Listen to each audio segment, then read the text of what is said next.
For the players.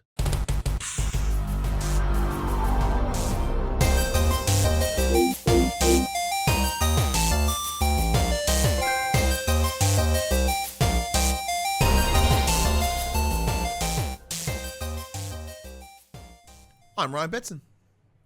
I'm Max. Shit, I forgot you were... Yeah, me too. And you are? I am still Max Cooper. And this is For the Players, the PopCulturists PlayStation Podcast, with over 50 years of playing PlayStation and like 15 years of their games being combined. I'd like to thank you for joining us in this PlayStation conversation. This PlayStation conversation happens every Tuesday morning at 8 a.m. on podcast services, including Apple Podcasts and Spotify, and 9 a.m. on those YouTubes. If you'd like to join us for future conversations, you can. Come check out our socials: Facebook, Discord, Instagram, X. All of those links can be found in the description below. If you want to join the conversation as it happens, head over to twitch.tv/thepopculturists. We watch us record the show live where you can jump in the chat and become part of the show. If you want to support the show, you can. Tell your friends, tell your family about this PlayStation pod. If you are listening to us on podcast services, be sure to give us a 5-star rating and a written review. Watching us on YouTube, be sure to like, subscribe, or comment below. I endeavor to answer every single comment. And if you want to support us financially, you can at patreon.com/thepopculturist. Now, this is the second stream I've done for the day, Max. Because as we discussed previously with my current unemployment, I'm like, maybe I'll do some streams. So today, sat down, did some streams, did about 2 hours. It was funsies. A couple of regulars were in the chat. What did I do last week? I did Discounty and WWE. Oh, that's right. I popped in and went nerd and then left. I'm like, I don't find this entertaining at the best of times, and now you're just playing a sim version of it. No, thank you. Yeah, no, for me it's heaven. I bounced really quickly, and that's fine. You just made yourself known and you bug it off, and I appreciate it. But I blocked a few chat bots that were trying to sell views. And oh, sweet. No, I appreciate that. Yeah, then left. But no, it's cool. So yeah, as per recommendations, advice was just something to do. Yeah, I've been doing a little bit of that. Today I spent about 2 hours playing Hollow Knight, which we'll talk about in a moment when we get into what we've been playing. But it's good. Like I've enjoyed it. I wanted to do it most days, but I haven't done it most days just because I don't want to get into that routine. Because a lot of it for me is just an excuse to be social. You know what I mean? Comparatively. But yeah, like I'm enjoying it. It's fun to do it. I'm intentionally picking games that I'm just wanting to play and don't need to give my complete attention to. WWE was fun because I played it against robots, like all 3 robots for the first time on like not easy. Yeah, I did okay. I came out number 1. I'm pretty keen with that. Pretty happy with that. Discounty, excuse me, continues to be amazing. Which is great. Good streaming game because you don't have to sort of like really focus somewhat. But yeah, it's been good to have a chat, and I've worked out how to get the vertical stream over to YouTube, so that's going on over there as well. I was just thinking, I've got the vertical layout. I'm not going to live stream the pod to YouTube because that's where we want the final edit to be.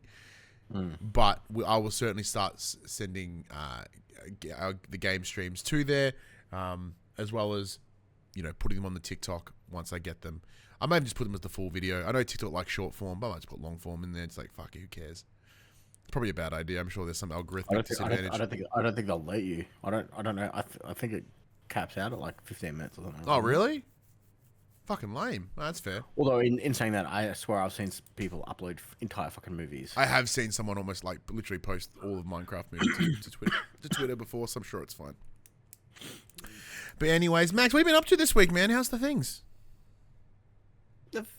The things are fine. Yeah. I've been all right. I haven't been doing much. Just it's assessment week for your studies. A class. So I haven't really been going to classes because I've just been doing my assessments in my own time. Like it's assessment week, so I've not been going because fuck them. Tidied up the garage, ready to go for setting up the children's playroom in the garage.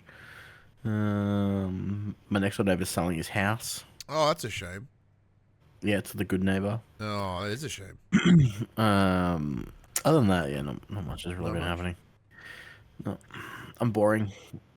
Yeah.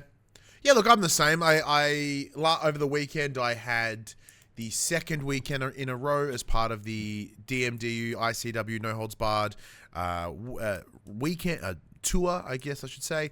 So it was really nice yesterday. So we're recording on Monday when we normally record on Sundays these days, because of the show on the Sunday, and it was really lovely.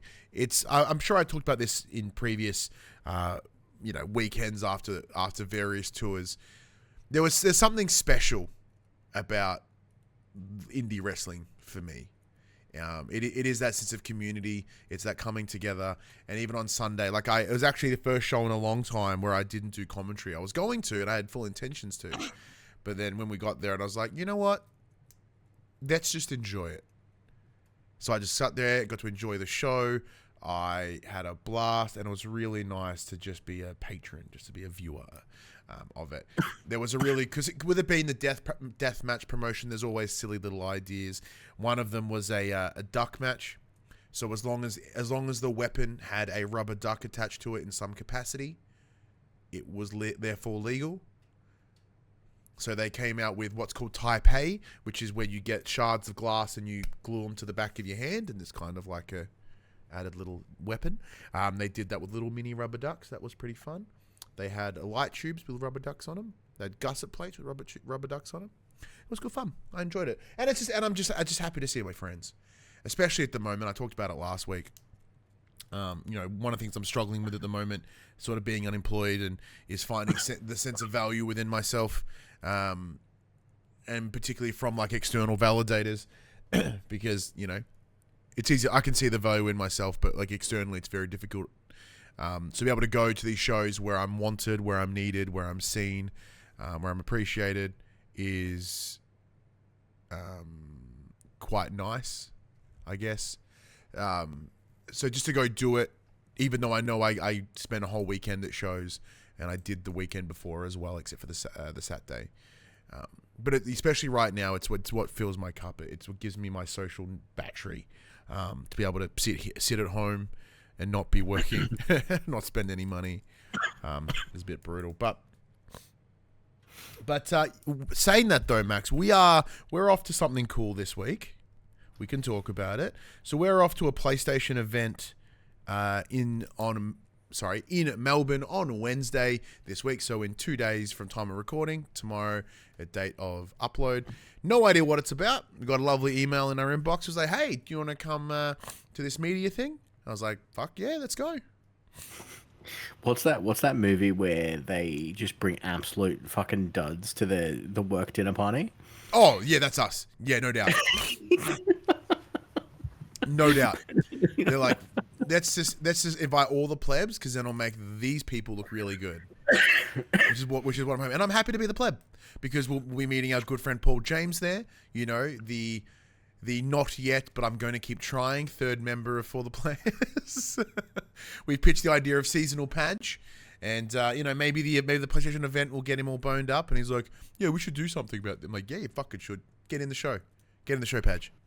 Well, it is literally the end of football season this month. It is the end of football season this month. That does mean potential for, and then we've got Ghost of Yotai coming up. So it's time to talk PlayStation, Padge. It's time. So yeah, we have no idea what this event is, what it will be, how it will go, but I'm keen. I'm super keen. I just like going to something in Melbourne. With the PlayStation Australia offices being in Sydney, very rarely do they ever do anything down here. So it's very interesting that they're doing it here. I'm sure there's a reason, but I guess we'll find out when we go Wednesday. By yourself, Max, I'm sure you're pretty keen. Yo, this is my first kind of real soiree. Yeah, really. Yeah, I've only done a couple, really. So it'll be fun. I, unlike you, hate fucking traveling to Melbourne. So. Oh no. I want to clarify. I fucking hate traveling to Melbourne. I just like things being in Melbourne rather than being in Sydney. So normally, sometimes there's been invites that have been sent our way, but it's commonly been in Sydney, and we're like, well, we can't go. Yeah. We're building a crazy cool convention center here. Just open an office here in the Geelong. Yeah, PlayStation Australia in Geelong. It's cheaper than Sydney. You know, we wouldn't be able to work there because then we'd have to be able to stop doing this show. But the idea would be cool. But yes, there should be some cool stuff in there. I have no idea what, but we'll be shameless and we'll let you all know and share it and the information that comes past. Maybe there'll be some cool games to play, as you mentioned, Ghosts of Yotai around the corner, with some information about that later. Playable at TGS at the moment, it has gone gold. Spoilers. I think we're gonna. And yeah, it is playable at Tokyo Game Show. Yep, I have a feeling we're gonna be playing Ghosts. Speaking of games we've been playing, though, Max, what have you been playing this week? Now, last week we were like, "Oh, we can't talk about Skate," but then we did because like the media embargo that I had has up, so you were able to discuss it within the media side of things. However, big time spoilers for you. You have been playing this for like I don't know. I've been playing for a couple of months now. And my embargo is now dropped. Yeah. So I am playing what is what is going to be released on the 16th. I just have early access to it now. I've been playing it since July. Yeah, easy. Yeah. And you've only been rubbing it in my face the entire time. Oh, the game's so good, man. Like, it really is. Like, you know, we gushed about it a bit on our multiplayers episode that went up last week. Yeah, so for those playing at home, there is an episode video on the YouTube's an extra episode in your podcast feed where we talked about 20, 25 minutes, 30 minutes of just chats around our hands-on with Skate. Yeah, so I'm like trophies alive at the moment. Like I'm getting trophies already. Oh, I hate you so bad. Is there a plat? Yeah, there is. Get out. I got 8 of 22 trophies so far. Damn. I'm getting there. Got a few. But I'm just having fun. So today I was playing earlier today, and one of the challenges that I was doing was they drop you on the roof of a building at the top of a mega ramp, and you have to do a 360 coffin through the church window. Oh, I've seen the clip of that. Yes. That looked dope. So that's what I was doing today. Like I was having fun, and then once I did it, I'm like, I'm just gonna keep skating in that spot and just see what other crazy stuff that I can do. And because there's still a little bit of jank, because not only is it launching into early access, I'm playing what is essentially early access. Earlier access. Some of the magnetization of like landing your tricks is just hilarious. So I was doing like a cry stare through the window. Yep. And my foot hit the bottom of the window, so my player just stopped and landed. Awesome. And I was just stuck in the window for a little while. Had to jump back out. But yeah, as we mentioned, you know, on our previous video, it's just more of the skate. Like there are some things missing that aren't in the game yet, like certain tricks and stuff that were in the previous titles that aren't here yet. But it's just fun. It's just skating around the town, seeing all the different things, finding all those hidden spots where they've just got like rooftop skate parks going on, and it's fun. Yeah, so we won't touch upon it too much as there is that other video available. But yeah, the team over at, let me confirm, Full Circle have really picked off where Black Box left off. And they have taken the Flick It and they've brought it in. As we discussed, like it isn't coming in early access, it is free to play. And then in turn, it is a games as a service now. So it is always online, so you can always run around, skate, do tricks and all that sort of stuff. And then Max will be able to do it together, which will be even funner. I'm super keen. My inbox on PlayStation is filled with pricks sending me invites to come play Skate. Oh. Oh. Like just every time I get on to play Skate, because there's one of the missions is it teaches you how to like do the social interactions. Yeah. So to progress through the story mode, you have to invite someone to play Skate, and it just invites everyone in the vicinity. Well, because that was the other thing, because as we were discussing, in the press access that I had, the server seemed to be locked and isolated. So I wasn't able to play with anybody else. Never saw anybody else. Where you this entire time have been playing with other people. There's people everywhere. But yeah, no, it's really good. There's some great new mechanics. Like the music grab ability is really sweet. So very similar to the old Shazam phone app back in the day. You know, you hear a song in the world, you go to a speaker, and this little circle appears. Hold it down. Beautiful. Add it to your jukebox, your playlist. And there's a season pass or a skate pass coming in October for the first season, so it's early access then into season 1. I am so desperately keen to play it. I sent through all the footage to our EA rep, and they came back going like, hey, if there's anything skate you need, just let us know. I'm like, can I play the game? I didn't say that, but I was like, I'm gonna play the game because Max is playing it and it's really unfair. It's actually totally fair because he did the right thing, went through the EA Insider program. I'm trying to like abuse my way around it, so I guess it's on me. What a prick. Yeah, I'm currently trying to worm my way into the battle labs for Battlefield. Other than that, I played the demo for Lost Soul Aside. Yeah, let's touch on that. So what is Lost Soul Aside first? So Lost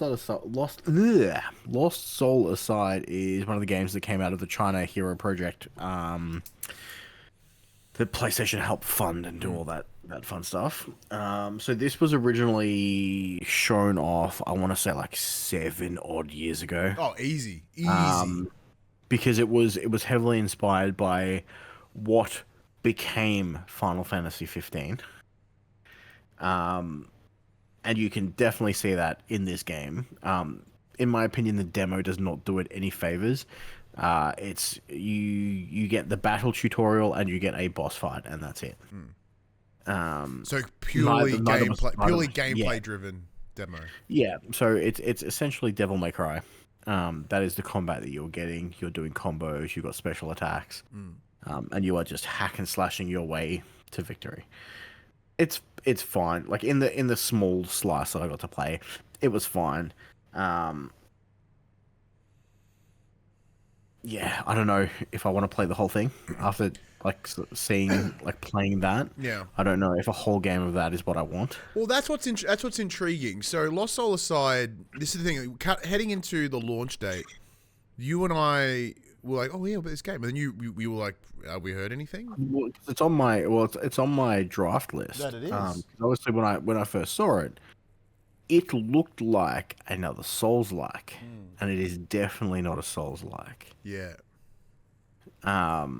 So hoodwinked myself into thinking it was something that it was definitely not.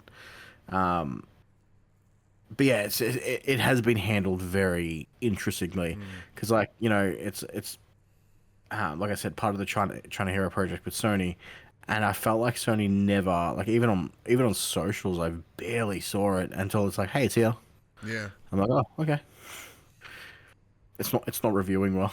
No, it's probably why we've not heard anything until right now. Which is a shame because, like, up until this point, everything that we've seen come out of the Hero projects have been okay. Like, was it Fist and what's the other one? North Star? Something of the North Star? No. Because Fist is forged in Shadow Torch.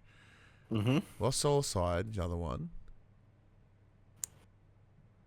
No, because Fight of the North Star is a whole different game. We got, Fist Forged in Shadow. Yeah. We got...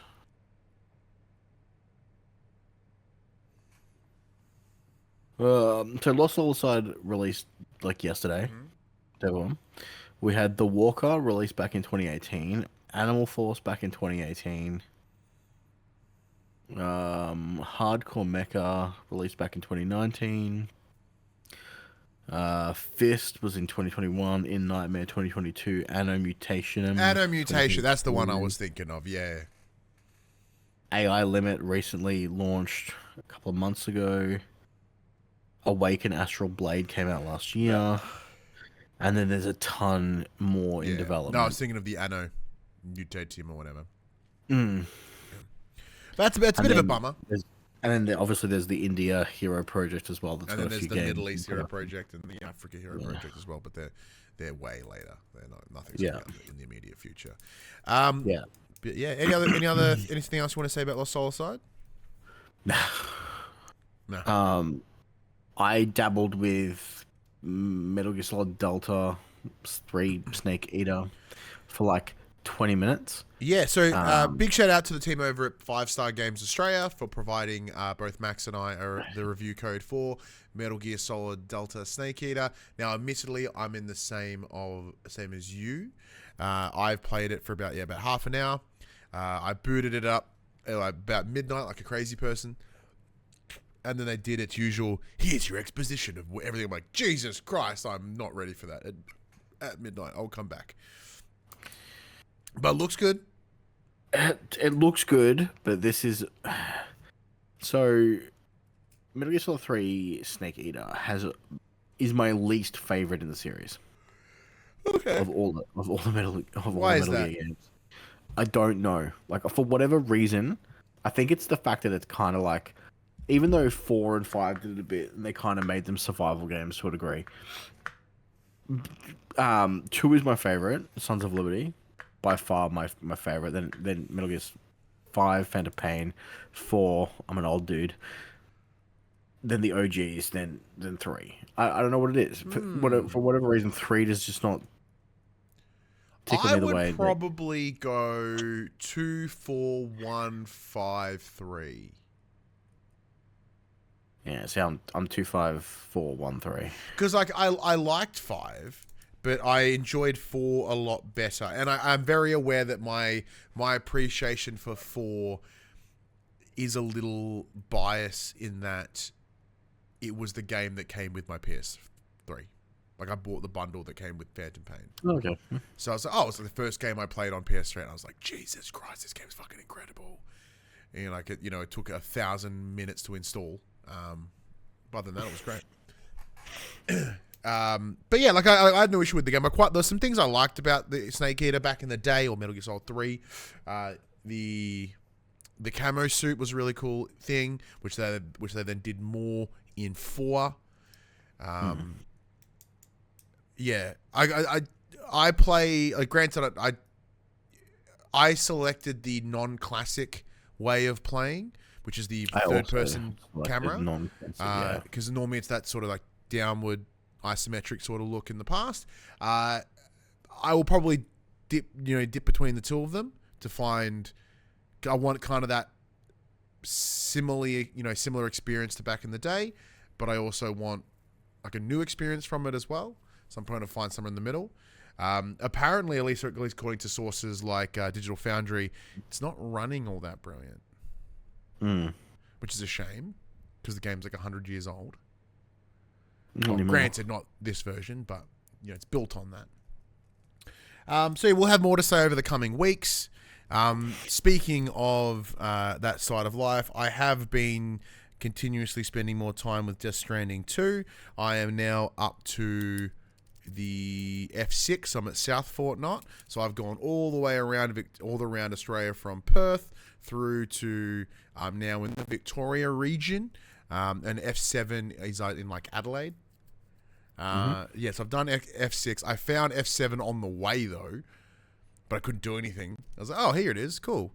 So doing that, I have now 5-starred pretty much everyone that is not on the mountain. So that leaves me with like the astrological engineer, the ghost hunter, the adventurer, the chromobiologist. Oh, and I think the meteorologist or whatever. I don't think I've not 5-starred yet either. But everyone else, Lone Commander, old man dude, all the other places, the animal shelter, you fucking name it. They're all Dunskies. They're all done. Out of commish. 5 stars. Don't have to fucking take shit to them anymore. That damn data scientist, Max, took way longer than it should have. No matter what I delivered, it took forever to get to 5 stars. But I did, and it was great. So, Like, I understand. So I'm at like, what, 55 hours into it, roundabout? Yeah, almost 3 times my gameplay. And I can absolutely see where you would have been able to clear ahead, because I would spend 4 or 5 hours just delivering shit just to get my 5 stars, because there is a trophy connected to it. And having a look at the trophy list, the most time investment is in that. It's outside of just playing the game, is doing those things, ensuring unlocking every facility, 5-starring every facility. When I was having a look through the list today, I didn't see there being a trophy like Death Stranding 1 around, X amount of S. Oh no, there is actually. Yeah, there's a trophy around S amount deliveries. So as you deliver, they get ranked. I'm on like 75 S deliveries at the moment. You're good? Yeah. Just heard weird house noises. Do you need to check anything? I'll let you know. Okay. Yeah. So I'm still enjoying it. I'm still loving it. The story beats really fun. But obviously no spoilers there. I know we had the original desire to like get it done quickly. However, I am really enjoying just playing it my way. Which is, I'm still in the same truck. I just repair it and keep pushing through. Like, I love it. I'm so glad I'm playing it my way. Not that I think the game would be lesser for it, but it's, for whatever reason, it is just really ticking all the boxes, and I love it dearly. Oh, hello, little man. For those audio listeners, little Ollie has joined us, and he has big, bright cheeks. Is he teething? Yeah, I think so. Yeah, you can tell. Can you say hello? Hello. No, not like that. Can you say hello? Oh, you can't hear me. Oh, you're waving. Good boy. Good boy. What a good dude. But one thing that we have both been playing, Max, is with the announcement that Silksong is right around the corner, you and I have been spending some time with Hollow Knight. Yeah, I think I've played like 6-ish hours. I've beaten the first boss in the Deep Burrow, whatever the area is called. Yeah. I farmed up to buy the map, and then I farmed up to buy the item that actually makes you appear on the map. Yeah. And all that fun stuff. Hi. Say hello. Say hi. You're not gonna do it. You're just gonna wave. It feels like any other Metroidvania. I'm not quite sure. I mean, obviously, I'm playing it 6 years after it came out, and there's just been so many of them that I've played that have come after it that do so many things better than what it does, because it is so dated these days. So I feel like it's less impressive to me now than what it probably would have been had I played it closer to its launch. Because I've played games that have either, introduced things that make the quality of life much better, or have done the same mechanics in a much more interesting and better way. So it's really, I feel like when I'm playing it is really showing its age. And I feel that, it's one of those things of like, I'm only really diving back in knowing that Silksong is just around the corner finally. Yeah. And although I probably won't finish Hollow Knight before diving into Silksong, we'll see what happens. Yeah, so I'm in a similar boat. As I mentioned at the beginning of the show, I did stream it today, which is the 1st of September at time of recording. So I did about 2 hours then. Even then, looking at my old save file, it was like 6 hours and 9 minutes something, and that was years ago. Pardon me. But yeah, with Silksong right around the corner, as you said, I just wanted to refresh myself with the franchise, because when I did play it back in the day, I did really, really enjoy it. One thing I'm really impressed about, Max, is I jokingly made the title of the stream like, hey, how much can one guy suck at Hollow Knight? I can really tell that over the last couple of years, as you've said, we have played quite a length of these Metroidvania slightly harder titles. I mean, you played through and finished Death's Door. That's what I'm saying. So and although that's not a side by side, like that's not a side scroller, essentially like a 2D game. It is that isometric 2.5D. The game is similar enough, but it is arguably harder. Yeah, that's what I was gonna say. Like back in the day, I remember when I played it the first time, I'm like, this game's fucking hard.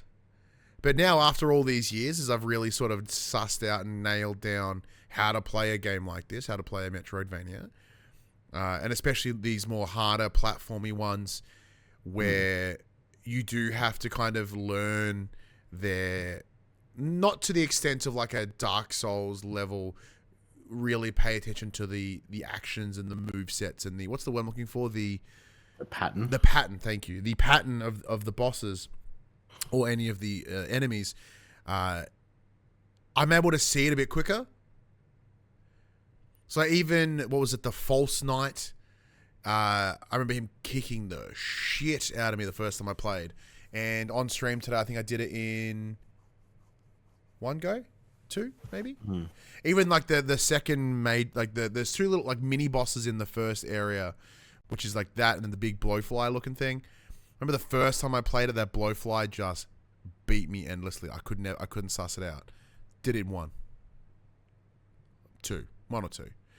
I haven't played any of the big bosses right now. I'm in the middle of that first encounter with the Silk Song, the woman that's in the cover. You know, the one with the taller one with the bigger. She does the cool whippy thing. But yeah, I just happened to finish the stream I had a couple goes at it, was unsuccessful, and I was like, I'm just going to finish it there because I've gone 2 hours, have a break, and then knowing that we're coming back to do this show later tonight.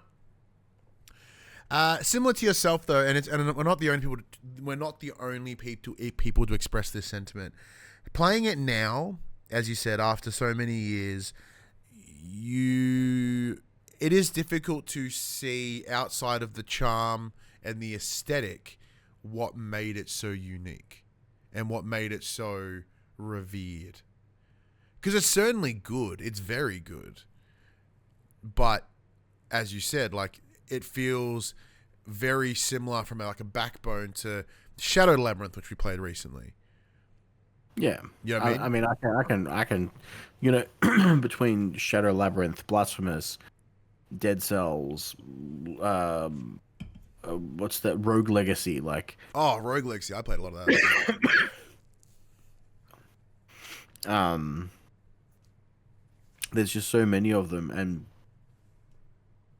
over the iteration of that genre, like it will be fascinating to see how Silk Song plays and performs, knowing that it's been in development for so long and it's only now just releasing it. Is it too already going to feel dated because they've been working on it for so long, and these things that the plans that they originally had for it are already, are they going to come out? Silk Song was meant to be DLC. Yeah. And then eventually fleshed out into this full-blown game, which is coming out in like a week. It comes out on the 4th. Comes out in 3 days. 3 days the time of recording. So 2 days when time this goes live. That's incredible. Incredible. So yeah, it's just one of those things of like, you know, is it going to already feel dated as when it comes out? Because especially if it was originally intended to be a DLC, like how much of the core gameplay is going to be exactly the same? But the on top of that as well, by them self-publishing it, self-distributing it, Team Cherry have an advantage. They have been able to do this entirely to their own, to the march of their own drum, right? And like, power to them for that. But what I mean by that is that's allowed. I can assure you that's allowed them during development to go, oh, what if we do this? What if we upgrade this? What if we tweak this? rather than being dictated to by like, hey, you've got to hit this arbitrary release date. We want these things, this, that, the other. They can be like, well, let's try this. So I imagine I can foresee there being quite a number of improvements. Yeah. I don't know what they would be per se, because I'm not deep enough in the game to be like, oh, that could benefit from some improvement. But I guess for yourself, Max, being more of the expert in that style of game comparative to myself, what are you looking for? What would you want to see improved or changed? Well, see, I'm the same. I'm only played a couple of hours of Hollow Knight. I couldn't tell you. Like I haven't unlocked any upgrades yet. I can't even dash yet.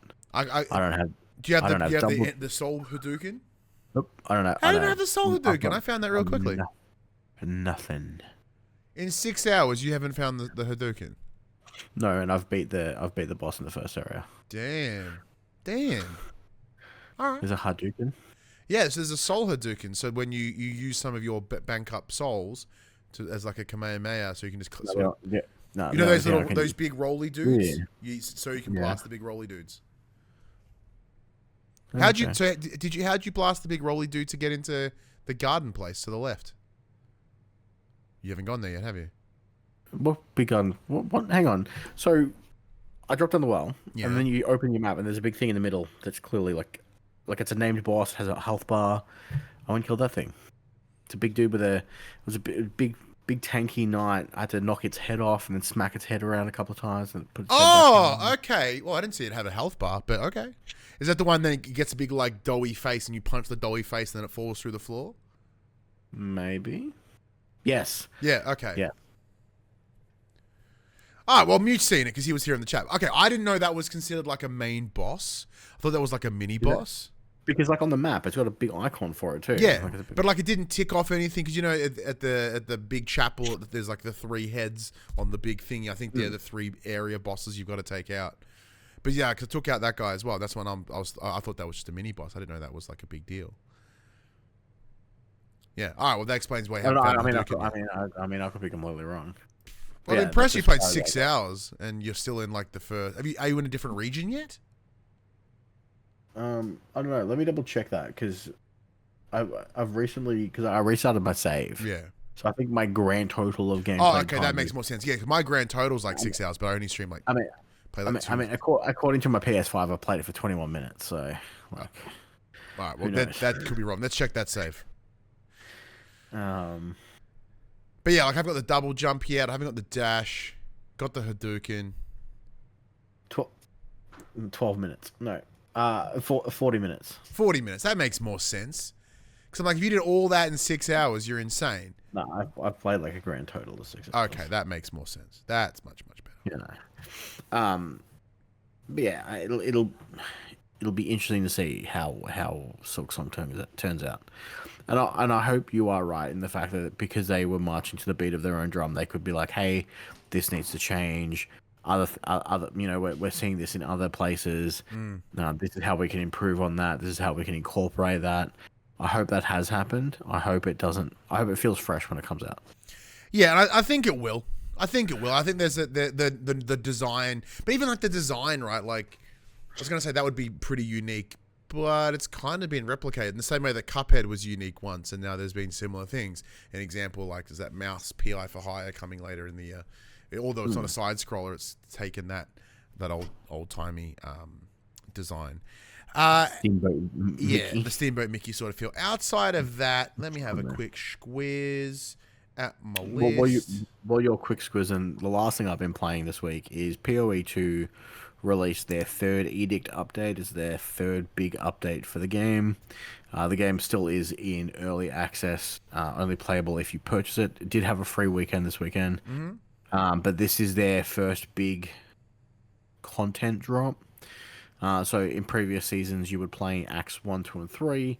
The game would then reset, and you would play Acts 1, 2, and 3 again on hard mode to get to the end game. Now you play through Acts 1, 2, 3, and 4, and then they have an interlude section which will see you through to the end game. So you no longer have to play the campaign twice to get to the end, which is nice. I have yet to make it to Act 4, so I haven't seen any of the new content yet. I'm about midway through Act 3. I haven't played too much this weekend. They have done like a huge update on all the character archetypes, all the classes, stuff like that. So I'm replaying a monk now that they've introduced a new skill. So classes don't really matter too much in this game. All your skills are based on whatever weapon you have equipped. So like picking your class at the start of the game only really determines what ascendancy classes you can go into, and it also determines where you start on the passive skill tree. Okay. Because every character has the same passive skill tree. This big, massive, I think I've mentioned it before, it's basically the Final Fantasy X sphere grid. Oh, yeah, you have mentioned that before, yes. So, essentially, like, same in that game where every character on their own spot on the grid. Same for classes. Each one starts in their own position. But this time around, they've put a passive on the skill tree that basically says you can use any quarterstaff skill unarmed. So I am playing a monk who traditionally uses the quarterstaff, but I'm using unarmed combat to activate all my skills, and then it gives you a passive buff to obviously offset the fact that you're missing a piece of gear. So it's for like every point in dex you gain attack speed, every point of your evasion you gain damage, and it kind of outweighs having a weapon. Like I had a really strong weapon to begin with, and I basically, by unequipping that weapon, I can double my damage using using that passive skill of you and your min-maxing. Well, so far it's kind of sort of working, but we'll see what happens. But other than that, yeah, that's pretty much all I've been playing. Yeah, I'm about the same, but I could touch upon like Discounty again, but I've really hit all the major beats. It's just more enjoying to play it. I haven't played anything on the PC either. But so let's get to the section we call Inform the Players. We tell you about what happened in this week in PlayStation. Now, Max, it's a pretty quiet week this week. Not a whole lot. Only like 2 major news stories this week that you've got for me. Yeah. Let's kick it on. All right, so we've yet to hear anything official about the PlayStation 6 and its supposed handheld companion device, but there has been lots of hearsay and leaked information flying around regardless. And the latest rumor is an interesting one. In a recent video from YouTube channels Moore's Law is Dead, claims to have seen up-to-date documentation from tech company AMD detailing the specs of the PS6's handheld unit. Codenamed Canis, the device will apparently be dockable, much like Nintendo Switch and Switch 2 consoles. In other words, if this is to be believed, the PlayStation 6 handheld can be docked and connected to an external TV or monitor, and may even offer better performance whilst docked. Now, the video is dense with technical information about specifications and so on. It sounds like Sony could be planning to compete with Nintendo's hybrid approach, in addition to offering regular home console use. Do you want the Nintendo PlayStation Switch? Yes. Yeah. Duh. Like, I'm a giant mark, Max. I want a PS5 Pro right now. Do I need one? No. But do I want one? Yes, I do. Because I like new tech. I like that. Can you please give it to me? I would like to play it. Do I need a portable PlayStation in that same way? No. Not even a little bit. I don't go anywhere. I sit at home. I granted, unemployed, but I don't travel. I don't go anywhere. If I do go somewhere, it's to wrestling or my family. And when you do travel, you tend to be the one doing the driving, so you wouldn't have exactly. Like I'm commonly the driver, and even then, I get pretty gross car sickness. So like, it'd be, hey, how cool is the PS6 Portable? It's got vom on it now. You know, I'm not going to be the best case study in that sense, but even in the house, like I use the Portal, you know, pretty frequently. But to the extent of playing it in a completely portable thing, I don't know. In the chat, Mute mentions, please make sure that they don't make their own memory SD cards. It won't be. It'll be an internal SSD. And that's where they'll ream you for dollars. I wonder if it'll be expandable, like the console is. Or PS5 is at least. What about yourself, Max, though? Because, Max, your movements are even less than mine. Yeah, but no. If they're offering a home console version or a handheld that can be docked that may offer better performance, I'm gonna go with the full console. Oh yeah, I'd be going the full console. My desire would be if they had like a double pack where you'd get both. Like you get, Well, and pay like $2,000 in one go. Yeah. Well, it's either that or pay $2,000 separately. You know. Oh, I just wouldn't pay them separately. Yeah. But part of me would, like, once again, for the content, I'd want to fuck with it. You know, I also have a Switch too, so I don't really need another portable. Exactly. game. And there was a window of time when you're like, yeah, I don't need a Switch. And then you did. And you got one. And you seemed pretty happy with it. Yeah, I bought some more controllers for it the other day. Hey, well, there you go. I used my EB 50% trade-in voucher, and I think I paid $3 for a set of Joy-Cons. Nice. Nice. So now we can all play Mario Kart together, and we've yet to do it. Oh, because it may destroy our family. It may just. But yeah, look, essentially, I'd love to see it. I'd like to play it. I do believe that, you know, as we look towards the future of console gaming, you know, with PlayStation and Microsoft essentially being at a stalemate in terms of their competitive setup, the home console market is altering. It's very. Is it reasonable to think that the next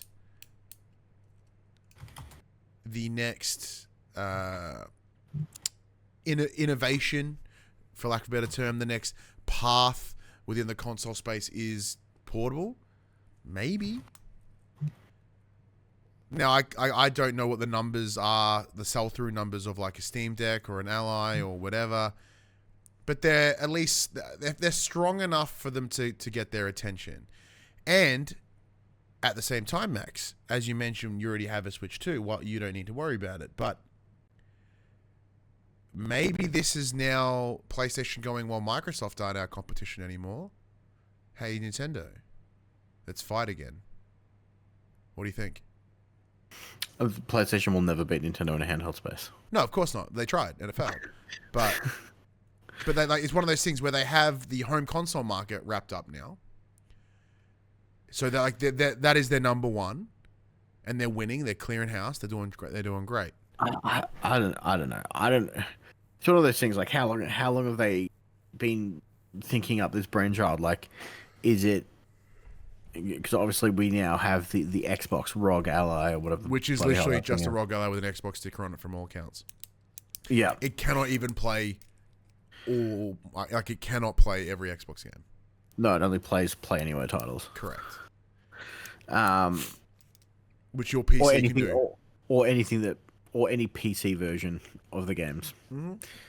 So it's not a portable Xbox at all.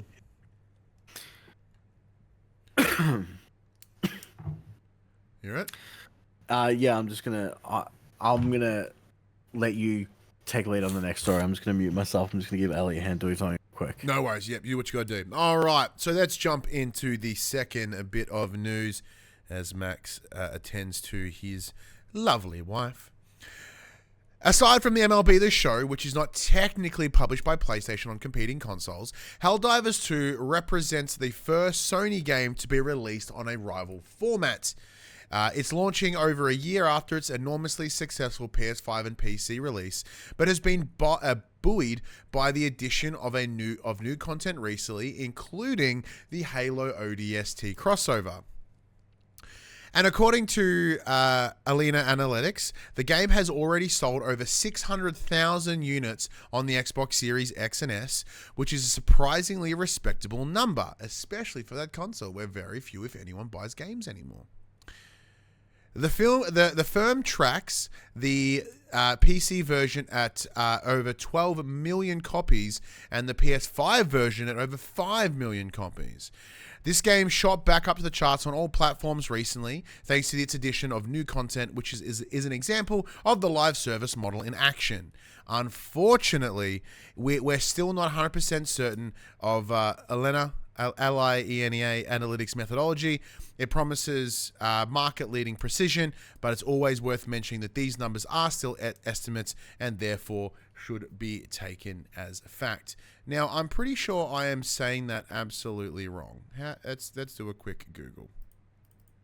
Go copy, we go over here, and we go how to pronounce, bam. Alina Analytics. There you go. Alina Analytics. There's still more. In the US, however, it can be seen that Helldivers 2 is currently the 15th most played game on the Xbox, behind mostly free-to-play offerings like Fortnite and Roblox. So that is a respectable result for the game, considering it's not currently included on Xbox Game Pass. But it will be interesting to see how this influences Sony's strategy moving forward. It's never really spoken about its goals behind bringing Helldivers 2 to Xbox. Although clearly the platform holder believes it can make more money off live services by porting them to as many platforms as possible. We all good? Yeah. What did you have to assist with? I'm putting a sensor on arm. Ah, for the diabetes. Yep. Good old diabetes. There you go, Max. So 600,000 units are alleged to be sold, or an estimate have been sold on the Xbox. That should be disappointing numbers, but for Microsoft, that's pretty good. Well, for a company that don't announce how many games they're sold, like, how trustworthy is that? Because the last time I checked, I think they said that they hit like their peak max, like best concurrent plays ever. It was like 520,000. And at the time, I think there was like 260,000 people playing on PC. Like, it's still good that if it is what it is, and they did sell 600,000 copies. Rad. That's an extra 600,000 copies worth of dollar dues that they've earned. It just, yeah. But what is shocking is when you look at the comparative numbers. Now, granted, PlayStation, as it says here, the estimated 2 million units. Sorry, 5 million units. I was going to say, it's not quite impressive. It's 2. 5. Fuck yeah. So this, I'm not going to jump into this from the console war space, right? The console war has been absolutely won. We did. Congratulations to us.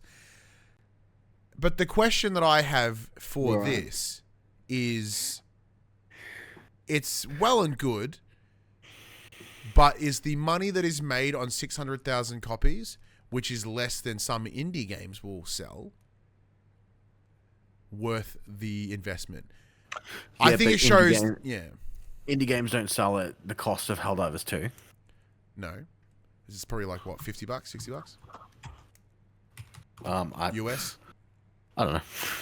65.95. 64.95. Is that for the founders or for the standard? That's for standard. All right, nice. Easy. Well, that's all. They can't be a founder. They're not. Not a founder. There was whatever the premium edition was. Remember, there was the 2. You get the Super City. Yeah, that one. There you go. So it's $64.95 and $94.95 respectively. Cool. There you go. So, like, you know, yes, it's less than some indie games, but most indie games also don't sell for $65. No, but I think it really clearly lays out the scene as we sit, and we look at it and we see the market. And if a game that was allegedly so heavily demanded for on your social media, and the best they can get is 600,000, it is no surprise that unless something's on Game Pass, it is not going to Microsoft. And it's a shame for all those plays. It really, really is.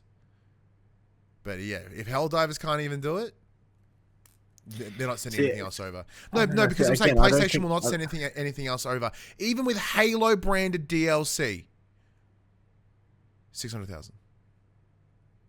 Yeah, look, I don't think Halo branded DLC was ever going to sell the game more than what it was going to. No one's like, oh, I'm going to pick up Helldivers just because there's fucking Halo DLC in it.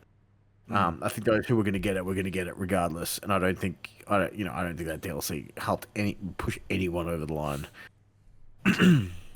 Like, But it's one of it the, didn't push me over the line. Like, I'm not. I didn't go back to it. Nor will I. but it's one of those things. Like, it's hard to be like, and like this is a horrible analogy, but it's basically like his Use it. I don't know. No, I don't ever want to use it. It's fucking terrible. No, I can see where you're coming from, and we'll try to jigger it. Basically, look, Helldivers 2 obviously sits in a particular place because it is a live service game, but it is not. You're sending over. You're not sending over your big hitter. No, you are sending. You are absolutely sending the reserves. Yeah, and that's not a good way to be like. See, they don't want to buy our games. They didn't sell. Like if they wanted to buy our games, it feels like they're taking the approach of if you don't love me at my worst, you don't deserve my best. Well, I would argue it's not their worst, but I see your point. Yeah, like it's like if they did something, there are a bunch of other games that could be dispersed across both, but I don't think they would do them. They're not going to send any of their big single players like Last of Us, God of War. None of that's going over. I think if any of the like the big single player titles were to go across, I think the only one that would be like remotely close would be Spider-Man. I was going to say like Days Gone. Nah, but they wouldn't do Spider-Man because of its impact. It is literally one of the best-selling first-party releases they've had over the last 2 generations. So that's too big to go over. They want something in the middle. Now, is Helldivers a little lower? Yeah, but it's the most that made the most sense. And of course, MLB The Show, their hand was forced. Like if they were still making games like Concrete Genie, I think would get sent across, something like that. But either way, it's hard to predict. Either look, it's a weird thing. It's like, oh, good, they're good numbers. At least it's selling. But it is nowhere near the numbers of everyone that was allegedly gushing for it over social media and demanding that it come over. So, anyway, you do. All right, Max, quick bits. As we alluded to earlier in the episode, Ghost of Yotei has gone gold ahead of its launch in October. I believe it's October, yeah. Who knows when it'll be playable? If it's gone gold already, it means it'll just be pretty much hanging about until its release date. Getting that day 1 patch ready. Elden Ring Night Rain is getting more difficult next week with Deep of the Night launching on the 11th of September. Deep of the Night is essentially like a ranked mode where you do not get to pick your end boss. It just throws you in. There's relics that are only available in Deep of the Night. Instead of weapons having only benefits, they will have one benefit and one the curse, I think it is, or essentially just like a hindrance to you. And it gets harder and harder the more runs you manage to complete. Yeah. That sounds fucked. I'm not doing it. You gonna do it? Oh yeah, sounds so good. I've been wanting a random Night Lord for ages. And apparently Clair Obscur is going full franchise. They have more stories to tell. Which makes sense, because the game could have just been called Expedition 33, but they added Clair Obscur at the front. Well, no, fun fact, Max. My stepfather, who is in his late 60s, I've shared this story on the show before about many years ago, because he's a project manager within the power industry, so he works a lot of power stations. He sort of travels a lot for work, and he would just would just drink his way through those trips at the end of the night. And then eventually Mum didn't want to do that anymore, which is fair, so we bought him a PS4. And from there, he has become a pretty consistent gamer. So I caught up with him recently, as they were kindly, both my stepfather and my mum were kindly nice enough to support me in getting over to Perth next month for WWE. And as we're having a chat, we're talking about games. And my late 60s Scottish stepfather then proceeded to wax lyrical about Claire Obscure Expedition 33 and how it's his game of the year. I'm like, what the fuck? No way would I ever envisioned you playing anything like that. Like his go-tos were any third-person over-the-shoulder action adventure. So like your Uncharted's, the Jedi Survivor series. He tried Mafia Old Country and hated it. Yep, he got pretty hard into The Witcher from memory. He smashed The Witcher. Did Liza P as well. I don't know how far he got, but he gave it a good go. Those sort of games, like Horizon he loved, God of War he loved, Last of Us he loved. Those sort of experiences.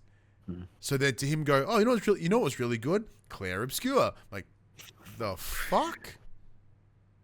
I mean, he's not wrong. It seems to be the case. He might be. Because granted, he just got off playing Death Stranding 2, and I'm like, well, look, Death Stranding 2 is probably going to be in my Game of the Year conversation. He's like, yeah, it could be. But Claire Obscure is my Game of the Year. Yeah, it's going to be a real tough Game of the Year discussion this year. Yeah, man. So there you go. It is like cross-generationally good, allegedly. Allegedly. Would you play more in a franchise? Yes. Oh, of course you would. I want them to do Expedition. I think it was Expedition 60, who were like, we don't need pictos, we don't need magic, we don't need weapons. We're just fucking buff dudes. It's a big melee. Big melee game. That'd be sick, actually. I think it was Expedition 60 that did that. I think so. Because obviously throughout the game you're finding the logs of previous expeditions. Well, while you look at that, while you're looking at games that have already gone past, let's look into the games that are currently being playable. What am I doing, Ryan? You're doing the timestamps all wrong. There we go. These are the games that are coming to your PlayStation this week. On the 1st of September, you get 2 games. You get Bad Cheese, coming to PS5 and PS4. Mythwrecked Ambrosia Island, PS5, PS4. 2nd of September, Aces of Thunder, PSVR 2. Lappin, PS5, PS4. And Metal Eden, PS5. On the 3rd of September, you get Dead Zone Rogue, PS5. Hiragami, PS5. Jotun Slayer, Hordes of Hell, with 1 L, because Norse, PS5. On the 4th of September, Adventure of Samsara, Fling to the Finish, both PS5, PS4. Hell is Us, PS5, which apparently dope reviews. Yeah, really good. Hollow Knight Silksong, PS5 and PS4. Opus Echo of Starstrong, PS5. Void Crew, PS5. And on the 5th of September, Kronos, The New Dawn, PS5. Daemon Ex Machina, Titanic Scion. Yeah, it works. PS5. And then, what has me most excited, Everybody's Golf, Hot Shots, PS5. And then NBA 2K26. Are you finally going to email our Bandai rep and be like, this isn't Hey, here's a game that I want to play. Actually, now I will. I'll email him tomorrow. Because now that I know that it's coming out this week, because that's been a quiet release. But yeah, that is absolutely a Betson as fuck game. And I'm so happy that I finally get to email them and be like, hey, here's a game that I'm keen to play. Not Max. Fuck Max. And then they turn around and like, nah, we just like, no, we're only like Max. I'm like, you know what? That is fair. Yeah, look, Hell is Us is cool. You played the demo and you gave it some good words. So good. I don't know who. I think it's being reasonably self-published. So I can't find anywhere where to harass people about it. So heads up. It's being published by, I'll tell you, Nacon. Nacons. That would be. Don't Nacon produce controllers? They do. They're not a games company, are they? They have been for a while. Like they don't develop anything. They just publish things. Edge of Memories, Cthulhu, Styx, Blades of Greed. I have no emails about Hell is Us. I was going to say that sounds like if it's that, it could be Play On. Tour de France. But I don't. They handle Cricket 24. Lab Rank. Test Drive. Chef Life, so restaurant simulator. Oh fuck, Betson's in. Ambulance Life. Sorry, what? a paramedic simulator, Oh, yeah, I know these ones. Architect Life, a house design Yeah, simulator. actually, they've all come through Square. Maybe I have 2 emails to send this week. All right, let's get out of here, though. Let's wrap this bad boy up. Oh my god. All right, everybody. You know the drill. This PlayStation conversation happens every Tuesday morning at 8 a.m. on podcast services, including Apple Podcasts and Spotify, and 9 a.m. on those YouTubes. If you'd like to take part in future conversations with us, come and check out our socials: Facebook, Discord, Instagram, X.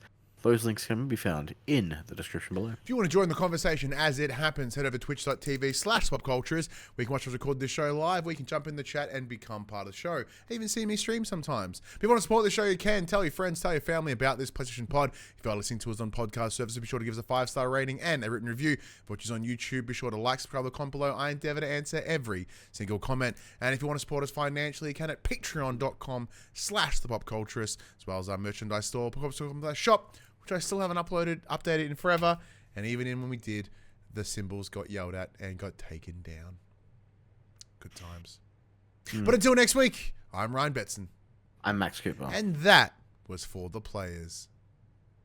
The release date for NBA 2K26 is for the standard edition. I believe it's already playable right now. It is playable now. That changes everything. The big boy edition. Yeah, I don't fucking care.